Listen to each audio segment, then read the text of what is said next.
BJ Mafia was popping. So the Tennessee Titans will be traveling up to Northeast Florida to take on the Jacksonville Jaguars in a Week 18 Saturday night primetime football matchup that has all of the playoff implications on the line. Win or go home.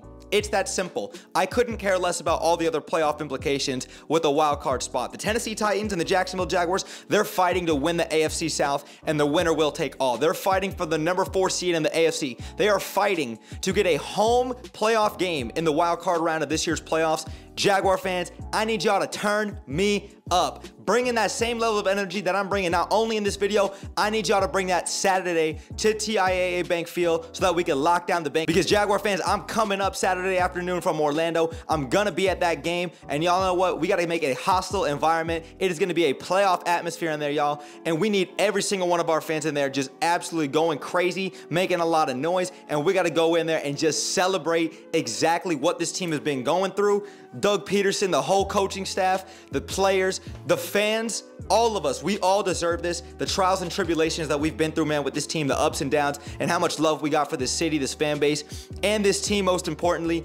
Y'all, turn me up, man. Let's actually talk about the Tennessee Titans and get into this game. So talking about Tennessee first and foremost, man, you're obviously going to talk about star-studded running back and basically been the guy who's killed the Jaguars almost his entire career, Derrick Henry. Derrick Henry is still one of the best backs in the game. Top 2, top 3 running back in the NFL when healthy. Derrick Henry has over 1,400 yards on the ground this year and 13 touchdowns, tied for second in the NFL. And he's doing this all still while missing last week's matchup versus the Dallas Cowboys, in which the Tennessee Titans lost that game at Nissan Stadium. And that game had basically no implications for them. Same thing for the Jaguars at Houston at NRG Stadium. Sure, it's nice to get some momentum going, but both of these teams were locked in and focused on Week 18. And if the Tennessee Titans want any chance at all of winning this game, it's going to have to come under the legs of Derrick Henry himself. And King Henry had himself a day versus the Jacksonville Jaguars back in Week 14, even though he was only limited to 2 yards in the entire second half. The Jaguars defense came out there, made the necessary adjustments, and stopped him.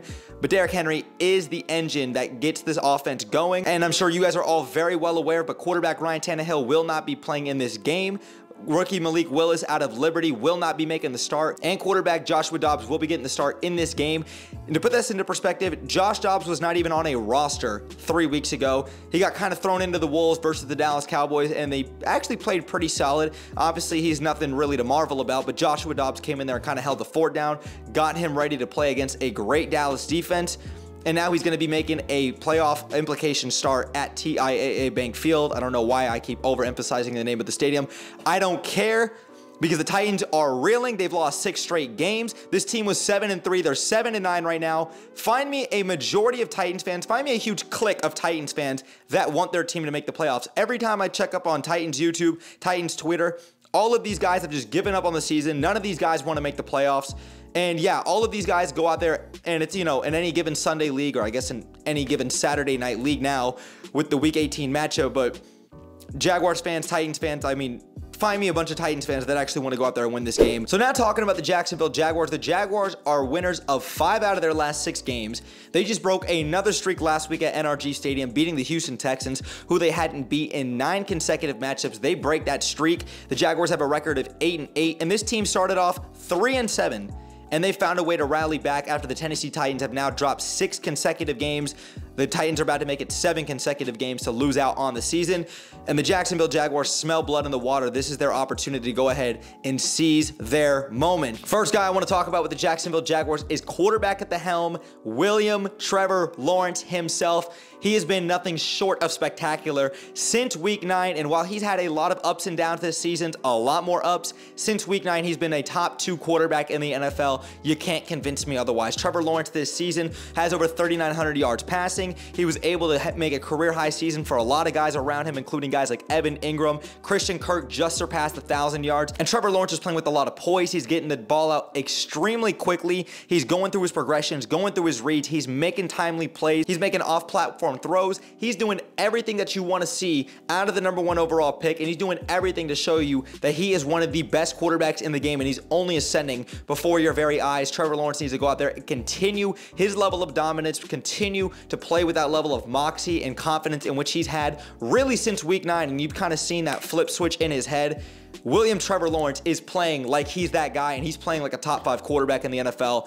I need to see him continue to go out there and make another statement, keep this hot streak going into the postseason. Next guy I want to talk about on the Jaguars offense is with running back Travis Etienne, who has played amazing this season. He has over 1,100 yards on the ground this year, and he has over 200 yards in the air receiving. Great dual threat back, and I love the fact that Travis Etienne has been balling out these last 3 consecutive weeks. He had a little bit of a rough slump. He has had an issue fumbling the ball this season, but if he can hold on to the ball, he is one of the best backs in the game. He's ascending before your very eyes, and that's a great Clemson duo you've got right there with Trevor Lawrence and Travis Etienne. And honestly, I can't say enough about what Travis Etienne has done this year, because we all know he's an explosive, dynamic playmaker, but even when he's not getting the ball, he's such a dynamic player that defenses have to schematically game plan for him, that opens things up, especially with a lot of misdirection plays that we see Doug Peterson run. Just big shout out to Travis Etienne. Big shout out to everybody else on the Jaguars offensive side of the ball. And skill position guys like Zay Jones, Christian Kirk, Evan Ingram, Jamal Agnew, Marvin Jones Jr. I mean, the entire roster is consistently stepping up and making the necessary plays. Doug Peterson's putting these guys in a position to succeed, and all of these guys are just playing with so much more fluidity than you've seen earlier on in the season. This is a completely different team. And then defensively, while the Jaguars are basically a middle-of-the-pack defensive team when you look at them overall in their ranks, and while they are one of the best teams in terms of turnover differential, one of the most telling stats in all of football, the Jacksonville Jaguars, their defensive players consistently are going out there. They're playing with swag. They're playing with a lot of juice. They're playing with energy. These guys are making the timely and necessary plays, whether it's getting a strip sack, whether it's out there batting a ball down, getting a timely interception, getting a fumble recovery, whatever the case may be. These guys are going out there and they're playing like dogs. And shout out to Rayshawn Jenkins and the Jay Villains, man. I'm going to start saying that now, and just big shout out to everybody on this defense, man. I love the energy and intensity that these guys are going out there and playing with, man. And I'm telling you, that is going to be a hostile environment in Week 18. Jaguar fans, turn me up. Jaguar fans, I ain't got much else to say about this game, man. I am so excited. I am so excited for this game. I'm going to be yelling the entire time. Expect me to lose my voice Saturday night. I need every single one of y'all, and I don't know where I'm sitting. Please come and say what's up to me. If y'all see me, please say what's up. Y'all, I need every single one of y'all screaming, making noise. We deserve this. The city deserves this. The players, the coaches, us, the fans, we deserve this. Y'all have no idea how much chills, how much like anxiety I got for this game, y'all. I am so excited, y'all. I am so excited for this game, y'all. Please turn me up, y'all. Jaguar fans, if y'all enjoyed today's video, man, and you guys are excited for this Week 18 matchup, please go and drop me a thumbs up. It takes 1 second and it helps me in the channel out tremendously. And if you guys are new here, consider hitting that subscribe bell to stay tuned for more NBA and Jaguars content that I do here on YouTube. And make sure you guys go follow me on my socials, especially on Twitter. I'm very active and I'm on there every single day. The link tree will be in the description down below so that y'all can go check that out. But thanks again for sticking around throughout the whole video. Brett James, aka BJ. I'm out, y'all. Go Jags, baby. Peace.